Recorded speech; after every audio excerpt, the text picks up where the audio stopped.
Good. How about you? Doing well. Great. Awesome. Well, love the show and of course all the characters, especially Pope, who's definitely one of my favorite characters, just Netflix period. Same. So I'd love to start with a question for Jonathan.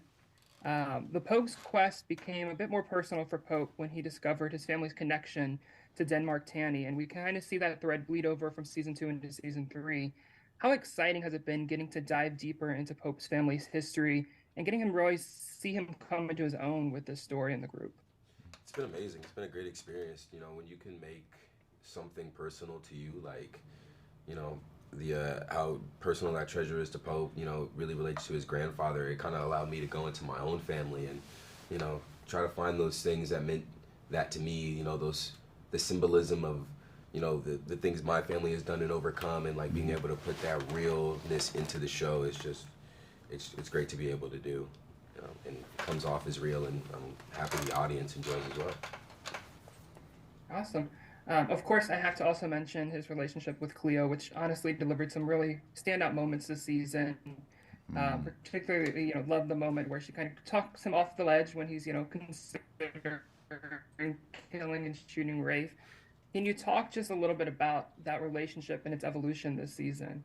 Yeah, I was so happy to have Carlacia as a co-star this year, and like Hmm. be able to like kind of take Pope in a romance, in a situational romance he hasn't really been in previously. He had basically a childhood crush on Kiara, and when that didn't play out the way it did, he kind of had to relearn to like let people back in, and it just somebody like Cleo who has trouble opening up herself, like he can see himself in her, and I think vice versa, and they kind of they create the no love club, and that whole relationship between them is just so cute, and her talking him off of that ledge, and that is the moment I think that Pope realizes how special this girl is to him.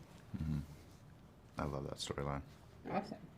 And speaking of relationship, Chase, this season is yet another major one for John B. Yeah. Just tying things back to family, we get to see John B reunite with his father this season, Hmm. and that relationship doesn't seem to be quite what John B. I think imagined it to be. So, what was your reaction just seeing where that story went across the season?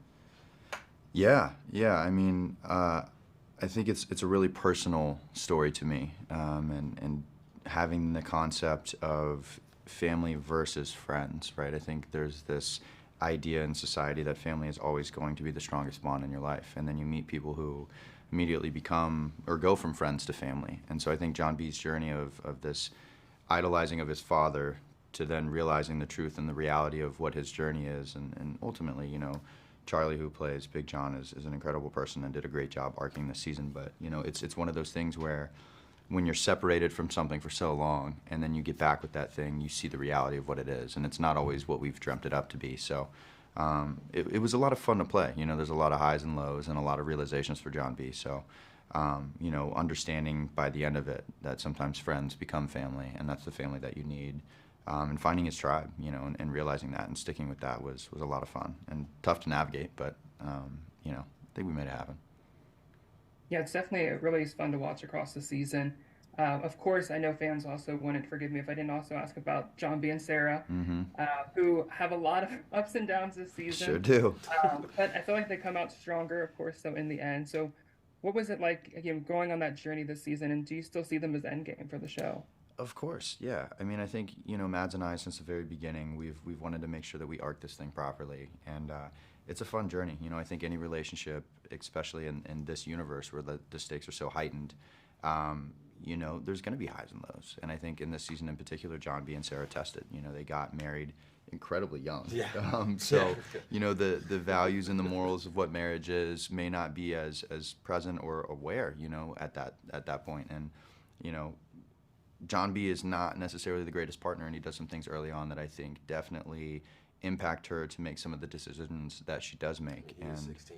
he Yeah. is, yeah, is he? Or is Yeah. he 18 or Oh, 17? he's just Figure that he's a out. teenager. He's a We're teenager. teens. And so, I think that each side is individually warranted. And I think that's what I love about the show, is that you live with the flaws of each individual character.